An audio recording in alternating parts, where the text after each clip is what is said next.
Gurave Gaurachandraya Radhikaya Tadalaye Krishnaya Krishna Bhaktaya Tarabhaktaya Namo Namaha. I'm first of all offering millions and millions of Dandavat pranams unto the lotus feet of my most beloved Gurudev, Nitya Lila Pravishta Om Asto Tadasara Shishimad Srila Bhaktivedanta Narayan Goswami Maharaj. And I'm offering the same again millions and millions of times unto the lotus feet of our most beloved Nitya Lila Pravishta Om Asto Tadasara Shishimad Srila Bhaktivedanta Swami Srila Prabhupada.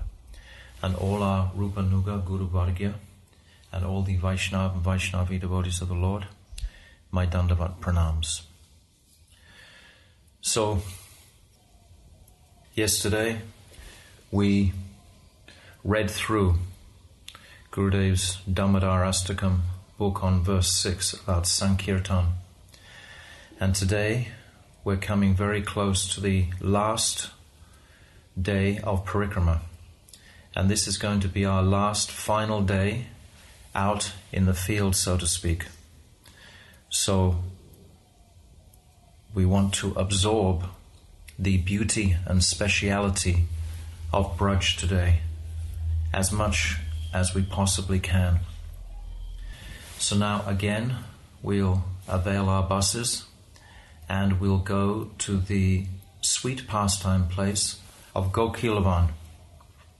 It's just a very short distance, just on the other side of the main road that we came on from Nandagaon to Koshi. We cross over that road and it's about a kilometer and we reach the forest of Kokilavana, or where the forest of Kokilavana is prominent. All around this area on the other side from Javata is this smaller forest, this Upavan forest of Kokilvana. And Kokilvana, the place is extraordinarily beautiful.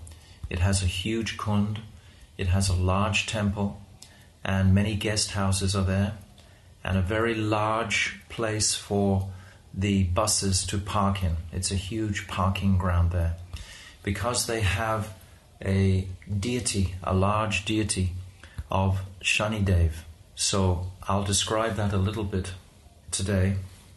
But first of all, we'll describe something from Srila Gurudev's VRAJA-MANDAL Parikrama book, describing the nature of Kokilavana and its beauty.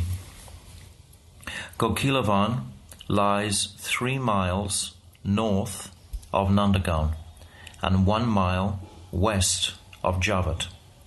So that means, as I described, coming down that road from Nandagaon to Koshi, we take a left to come to this forested area of Kokilavana. Even today, the sweet sounds of many birds, such as peacocks, peahens, sukas, saris, and swans and cranes, can be heard in this protected and enchanting forest. The animals like deer and nilgais, or blue cows, can be seen wandering about here. The Brijbasis bring their vast herds of cows here for grazing. The sweet cuckoo of hundreds of Kokilas, cuckoo birds, resounds in this forest. Although most forests of Braj have been destroyed, this one, with a circumference of 3.5 miles, remains somewhat protected. According to Braj Bhakti Vilas, Ratnakara Sarovar and a VRAJA-MANDAL are situated in Kokilavana, and the Bhakti Ratnakara describes a beautiful pastime that took place here. Once, the very playful Sri Krishna eagerly desired to meet Srimati Radhika. However, because of the watchful eyes of her mother Jatila and sister-in-law Kutila and husband Abhimanyu, Srimati Radhika could not reach the appointed meeting place. Jatila literally means very crooked or devious. It's like we call the matted locks. In English we say dreadlocks, but in Hindi it's jata. So Jatila, very crooked, twisted together. This is Jatila. And Kutila, Srila Gurudev describes Kutila as being like an insect or an ant. It's always looking for a crevice to enter into. So Kutila is always looking for faults. She's always fault-finding and searching for some fault in Sri Radha, her sister-in-law. So, continuing with the pastime, Srimati Radhika could not reach the appointed meeting place. After waiting for a long time, Krishna climbed a tall tree and began to imitate the sound of the kokila very sweetly. Hearing such an astonishing, loud, enthralling sound, Srimati Radhika and the Sakhis understood that it was a signal from Krishna and became very eager and restless to meet with him. At that time, Jatila addressed Vishaka, saying, "Vishake, I have heard kokilas make all kinds of beautiful sounds, but today this kokila sang a wonderful melody for such a long time. I have never heard anything quite like it." Vishaka replied, "Dadiji, we heard it too, and we also have never heard anything like it. This is one amazing kokila. If you give us permission, we would like to go out and see this extraordinary bird ourselves." The old woman gladly gave her permission for the Sakhis to enter the forest. They very happily did so, and thus Krishna was able to meet with Radha. This is why this place has become known as Kokilavana. So when we come into this beautiful area, there's a huge murti of Shanidev.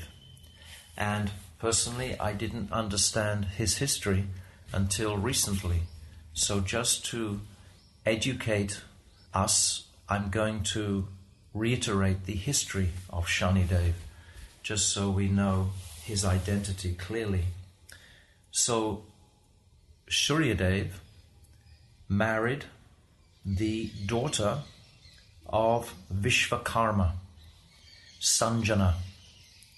She became the wife of Suryadev, but she couldn't endure the intensity of Suryadev's heat, and her body started to go black and darkish. And at that time, the other demigods, they called her Sandhya. So sometimes we hear Suryadev's wife is called Sandhya or Sandhya Vandana. But Sandhya, she wanted to escape her duty to remain with Suryadev because of the intense heat. So being very talented, like her illustrious father, Vishvakarma, she knew the science of all kinds of manipulation of energies, and she created a complete clone of herself. And this clone is called Chaya, like shadow. It was in fact a shadow of herself, but Sandhya brought it to life. And then she left Chaya, instructing her to do all the wifely duties to pacify her husband Suryadev. And then Sandhya or Sanjani went to her father's house, Vishvakarma's house, to cool down from the rays of the sun. And while she was away, her father heard after some time that Suryadev's wife, who was Chaya at that time, had conceived of a son. And when he heard this, he became very disturbed, and he immediately ordered his daughter, Sanjana, to return to Suryadev. And when Sanjana returned, she was very angry with Chaya for having conceived of a son, because this wasn't part of her instructions to this clone Chaya. So she was very angry indeed with Chaya, and at that time she destroys her, and she reduces her to a mere illusion that just came part of Suryadev's light and glare. So Sanjana made Chaya, and she destroyed her also. But meanwhile, there was the son conceived, who was Shanidev. Sanjana, she remained with Suryadev at that time, and then she conceived of 2 children at that time, and that was Yama and Yamuna.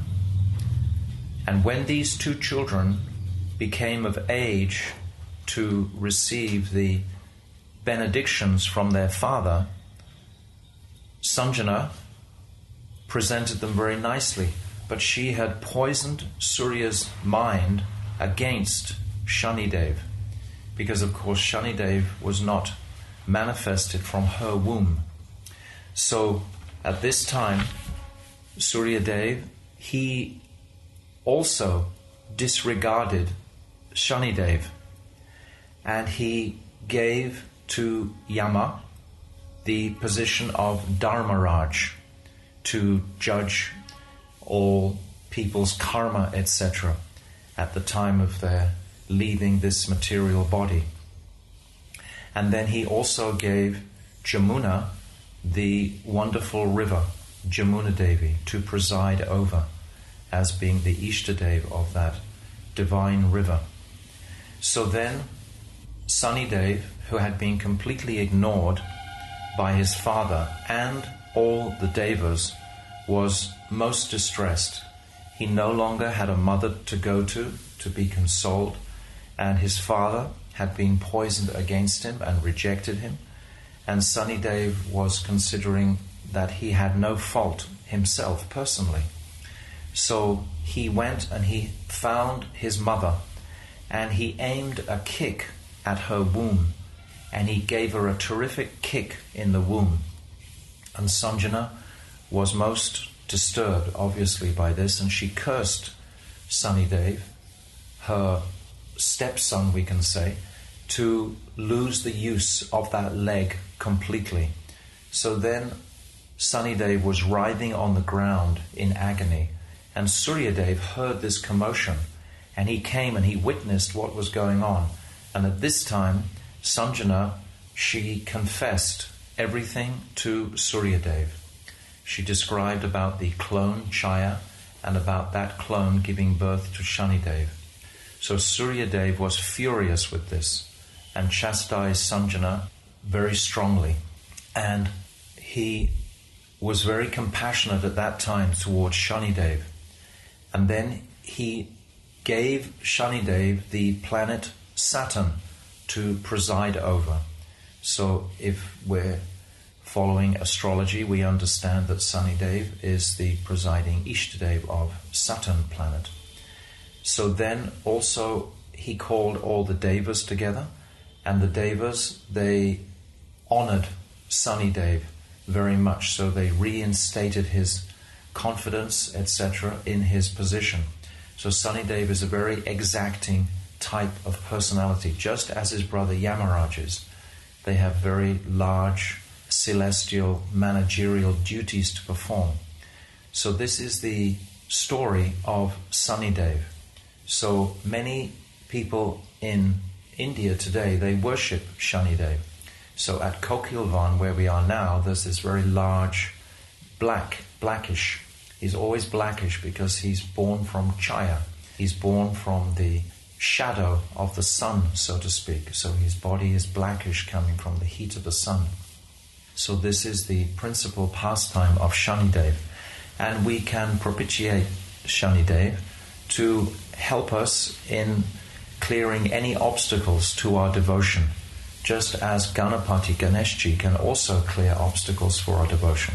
Of course, we never worship these personalities as they're worshipped by uneducated people, thinking that they are their Ishtadev, and by giving them all their focus, that they will become happy materially.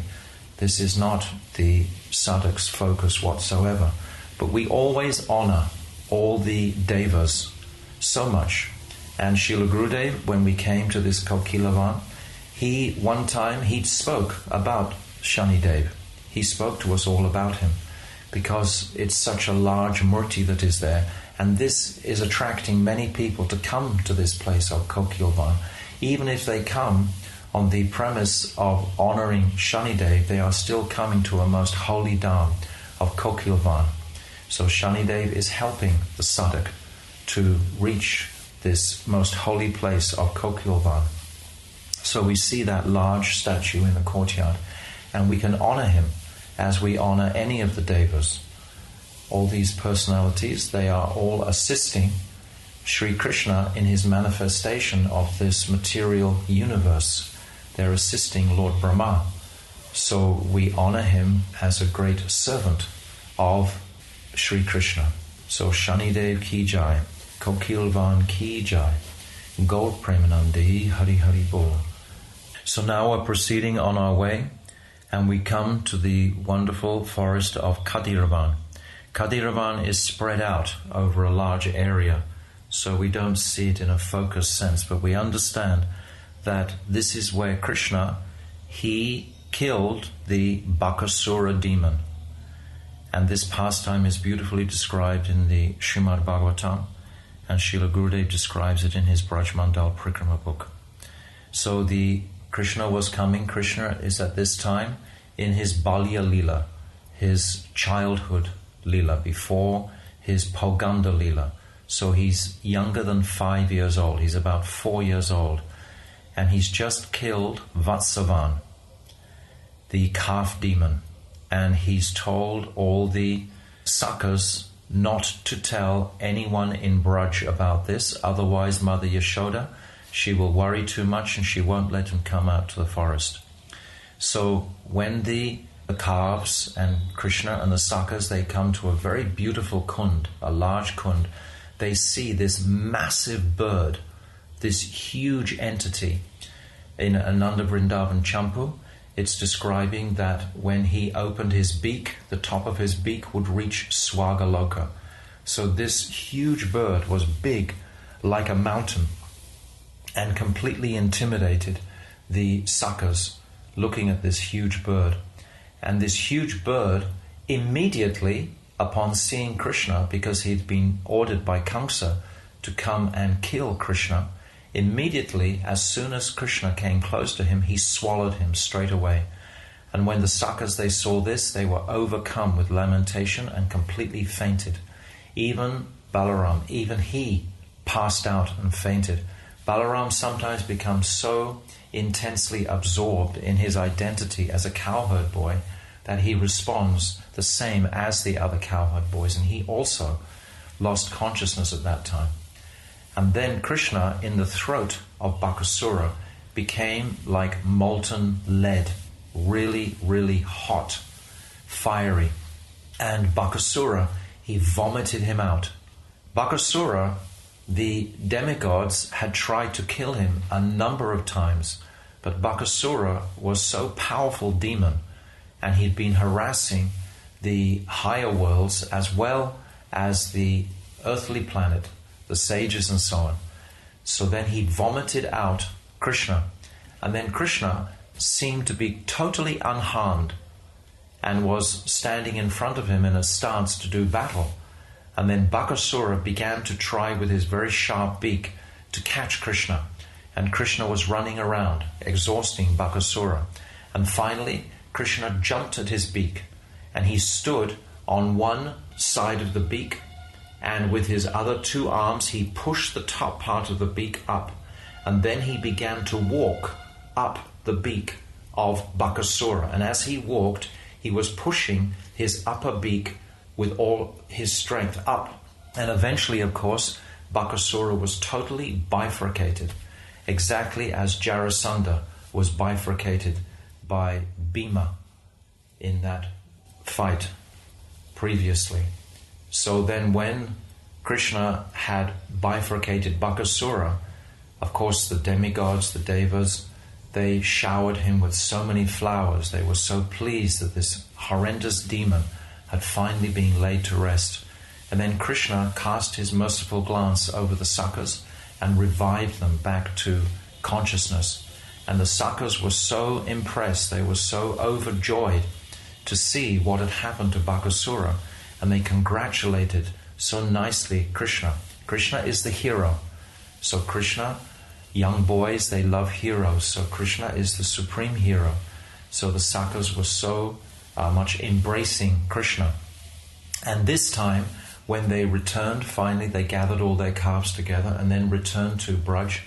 This time, Krishna hadn't forbidden them to speak about the killing of Bakasura, so they began to tell all the Brijbasis about Krishna's killing of this Bakasura. And then they also told the Brijbasis at that time about Krishna killing Vatsasura.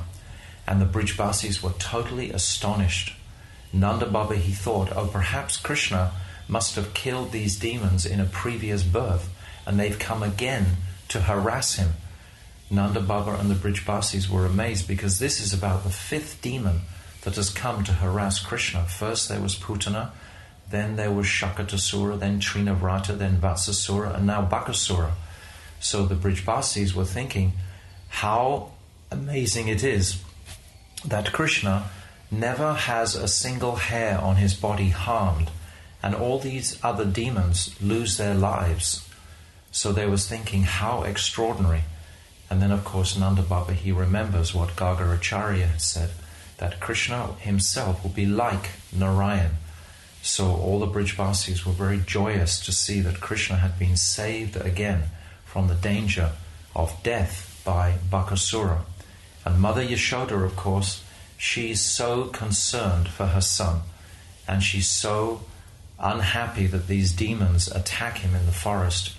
And at night when she's putting him to bed, she's expressing her absolute concern that she actually wants to stop Krishna from going into the forest to take the calves. And at that time Krishna says, Mai, none of this is true. It's all lies. The Sakhis have just made all this up. This is just part of their game. We know that young children up until the age of about 7 or 8, they live in a world of just playing games. This is what they do. So these games, and Krishna is relating to his mother, that actually the Sakhas are just talking nonsense. None of it is true, Mother. And Mother Yashoda, she practically believes Krishna. And then she tucks her little boy into bed. He's such a little boy when he's with his mother. Of course, Mother Yashoda's seeing him as totally helpless. How could he possibly kill such a massive demon as the boys described? So Mother Yashoda is somewhat pacified, and Krishna is allowed to continue with his calf grazing pastimes. So this is the beautiful story of Bakasura, and this took place at Khadirvana, this forest where we are now, which is quite close to Kokilvana. And then from Kokilvana we'll come to Caran-pahadi. Caran-pahadi is quite close by here, and Srila Gurudev describes this particular Caran-pahadi in a very beautiful way. This is described in Gurudev's VRAJA-MANDAL PARIKRAMA book. Gurudev describes, this place is located 1 mile north of Choti Baithana.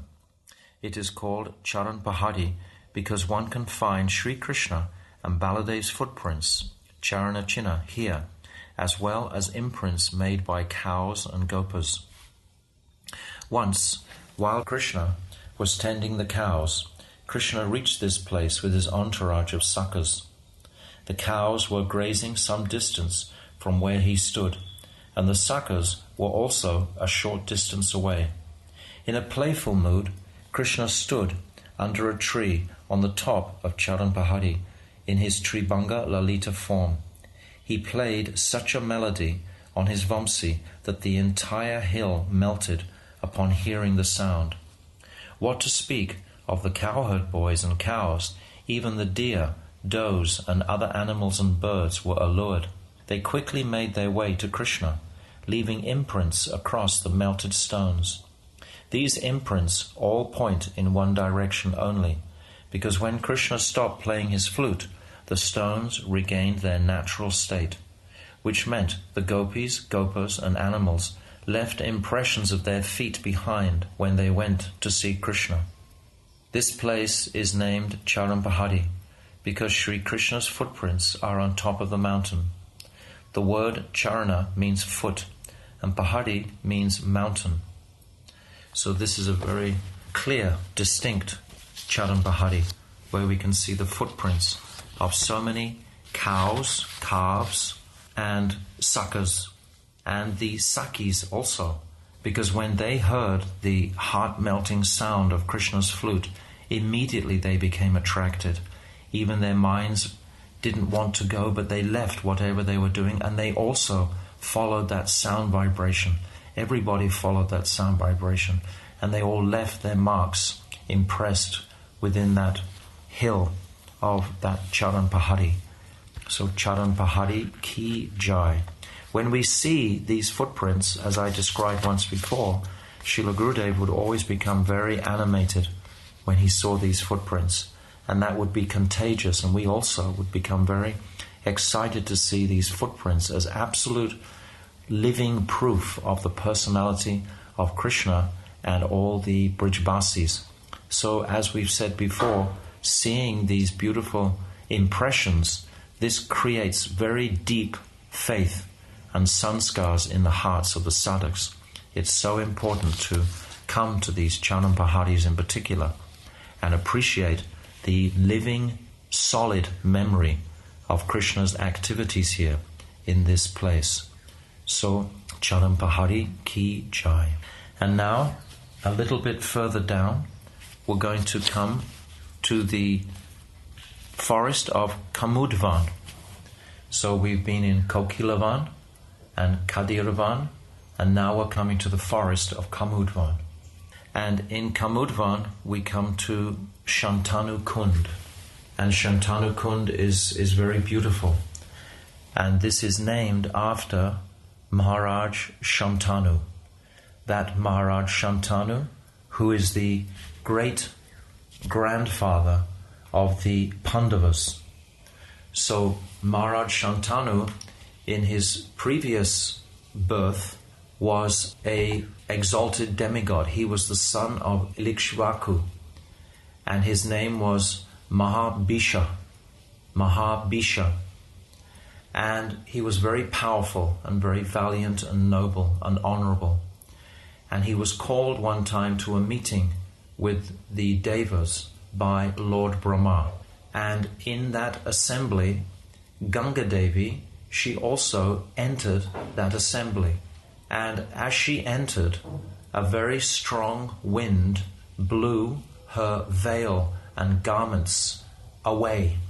And all the Devas presiding at that assembly immediately looked down, except Mahabhisha.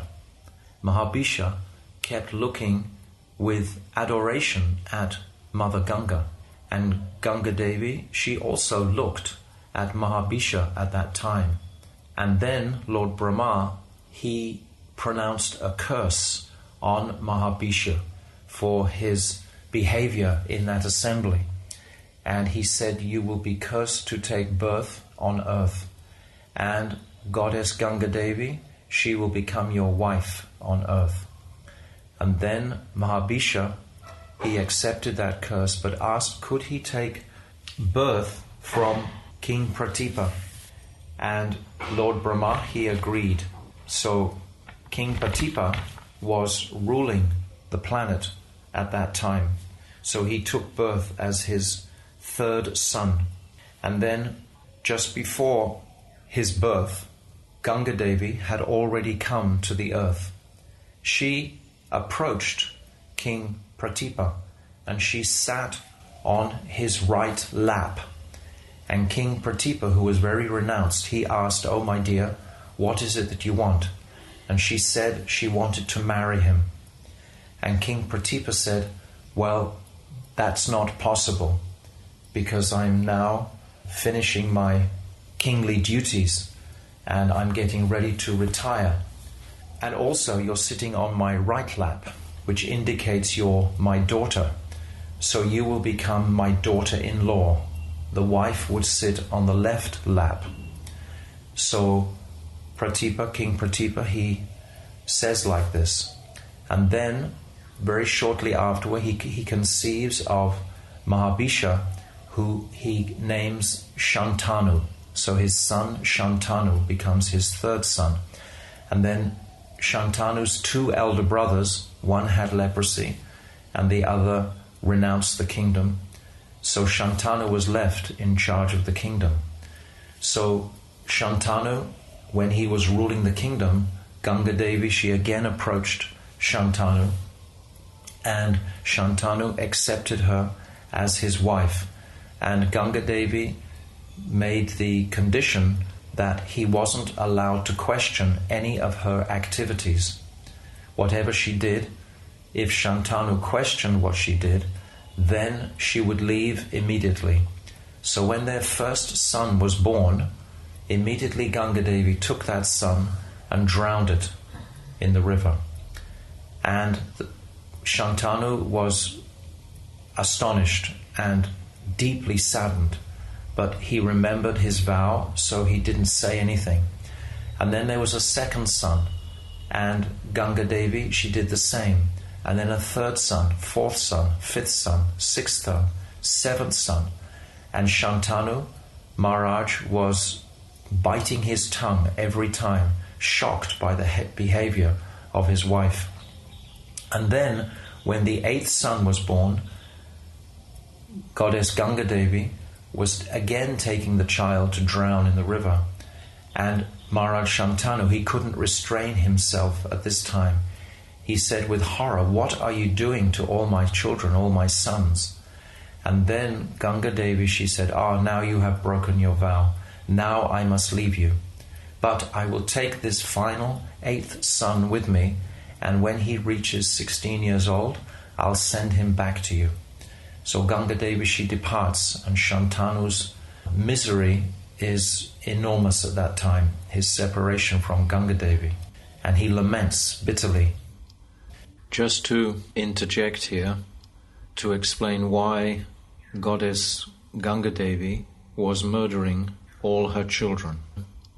The 8 Vasus had been cursed by Vasishtha Rishi, because Vasishtha Rishi had a Kamandenu cow, and the Vasus, they were convinced that they should steal that cow, which they did.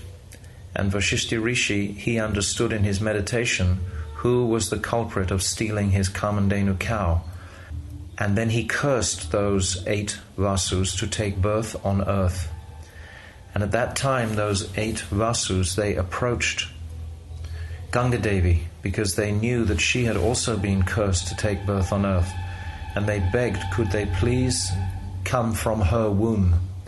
And would she please do them the great favor of killing them straight away, so they wouldn't have to endure a material birth here on the earth planet? So this is the reason that Ganga Devi, she was killing all these children of hers, because they had begged her that she please do that for them. And she did all that with 7 of them, except for the 8th. But one day he's walking on the banks of the Ganga, and suddenly he sees that in fact all the Ganga has stopped flowing. It's completely dried up. And he's very curious, and he follows the river bed, and he comes to a huge dam that has been built by arrows. And he sees a remarkable, effulgent youth standing on the side, who's shot all these arrows to dam up Mother Ganga. And at that time, Goddess Ganga Devi, she manifests in front of Santanu and says, "Oh, this is your son. His name is Devabrata." And she gives that son back to Santanu. And then Santanu Maharaj, he takes that son back to the kingdom and begins to cultivate him with kingly education. And one day Santanu was out with his chariot driver, driving through different places, and he sees this most beautiful fisherman's daughter, this young girl, and his heart is smitten with attraction to her, and he wants her for his wife. So he comes to the village and he finds out who is the father of this girl, and he finds that it's the fisherman chief who is the father of the girl. So he requests, "I want your daughter for my wife." And the fisherman says, "No problem, you can have her, providing that her children become the next heir to the throne, the king to the throne after you. But Maharaj Santanu had developed great attachment to his beautiful son from Mother Ganga, and he couldn't comply to that condition of the fisherman king. So then he returns to his palace devastated, and Devavrata, he sees his father in such a dejected mood, and he tries to pry what is his problem, and Maharaj Santanu refuses to tell his son what is disturbing him. And then Devavrata, he goes to the chariot driver and he asks him, what happened when you took my father out? And the chariot driver relates everything that had actually happened. So then Devavrata, he tells the chariot driver, you take me to that village now. And then he takes him to the village and he meets the king, and he tells the king directly, I will not inherit the throne at the passing away of my father. That if my father takes the hand of your daughter, then her children will certainly be the king of the world after my father's demise. So the fisherman king, he agrees to that, but he says there's another condition also, that none of your children must inherit the throne.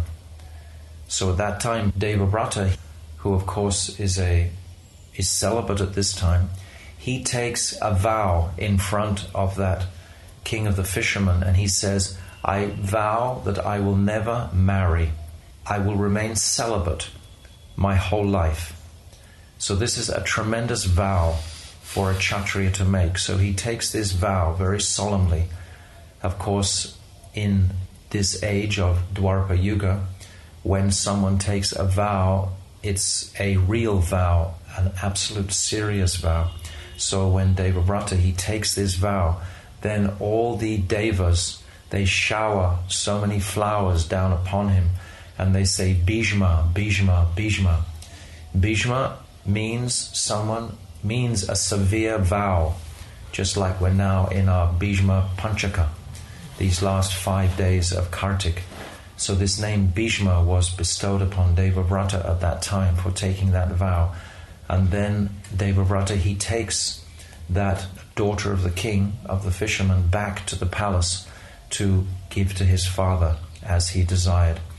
This daughter is Satyavati, and she originally was the daughter of Urvasi in the heavenly world, in Swagaloka, but she was cursed to take the body of a fish, and she was caught and by this fisherman, and she used to smell and stink of fish because she had just been in a fish's body.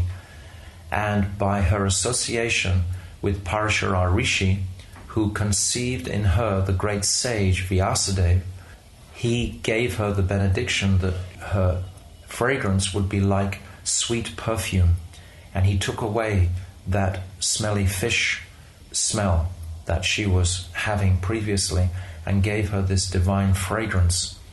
So she always emanated this sweet fragrance, but she was actually originally the daughter of Urvasi, who is one of the principal apsaras in Swagaloka. So then now Bhishma Dev, he presented this daughter Satyavati to Shantanu. So then Shantanu, within the womb of Satyavati, he conceived of 2 children, Chitrangada and Vichitravira. But neither of them was able to survive. And Satyavati, she eventually calls Vyasadeva to conceive in the 2 wives of Chitrangada and Vichitravira. And those children are, of course, Pandu and Dhritarashtra, that were conceived by Vyasadeva. And then when Vyasadeva was asked to please conceive again in Ambalika, she became too frightened from the horrific experience of confronting Vyasadeva, who had been just in the Himalaya doing meditation and was encrusted with dirt and so on, and a very ferocious looking person. And she got her maidservant to take her place, and the maidservant's child of that union is Vidura. So these three children, Pandu, Dhritarashtra and Vidura, were born directly from the semen of Vyasadeva, and Satyavati is their stepmother, and Shantanu originally is their grandfather. So this is something of the history from the Mahabharata. I'm sure most of the devotees are very familiar with these Mahabharata pastimes, but we hear these pastimes at Shantanu Kund.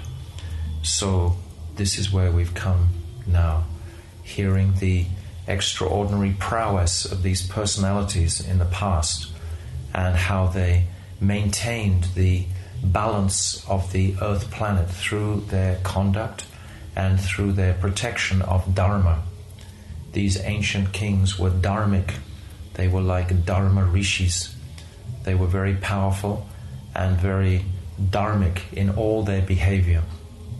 So the nucleus, the focus of Dharma could be maintained without any difficulty on the planet.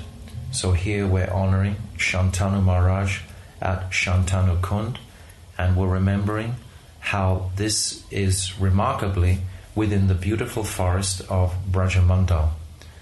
So now we've reached the end of today's parikrama, and we've come to Javata, Kokilvana, Khadiravana, Caran-pahadi and Kamudvan. So we've visited quite a large range of different places, and we've heard some very beautiful pastimes about Krishna and Radha. When we hear the sweet childlike pastimes of Radha and Krishna, we understand their age. Their age is never more. Radha is never more than 14 years. Krishna is never more than 16 years at his oldest in Braj, even though it's recorded that Krishna leaves Braj when he's 10 years old. But Krishna will manifest a 16-year-old youth while he's performing Rasa Leela. So these ages are always fluctuating in a sense. Even a 4-year-old boy killing a huge demon like Bakasura is incredible for us to conceive of today. But Krishna's body as a 4-year-old boy was a lot bigger than we can imagine by today's, comparing today's child, etc. So trying to imagine Krishna's ages is not so straightforward, but we get some indication of the sweetness, but certainly their moods of playfulness is there in a very childlike way.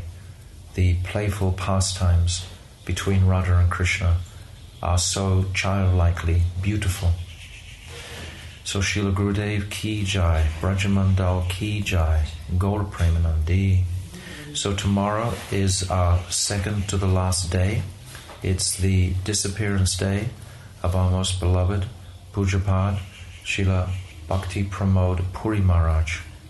So tomorrow we will glorify him and hear his special characteristics and exceptional service mood to his beloved Gurudev. So that will be tomorrow, and then the following day is the end of our Kartik Brat, and I'm going to read something from Srila Gurudev's VRAJA-MANDAL Parikrama book about the glories of Vrindavan at that time. So VRAJA-MANDAL Parikrama ki jai, Anantagota Vaishnava Vrinda ki jai, Gaur Premanandi, Hari Hari Bol.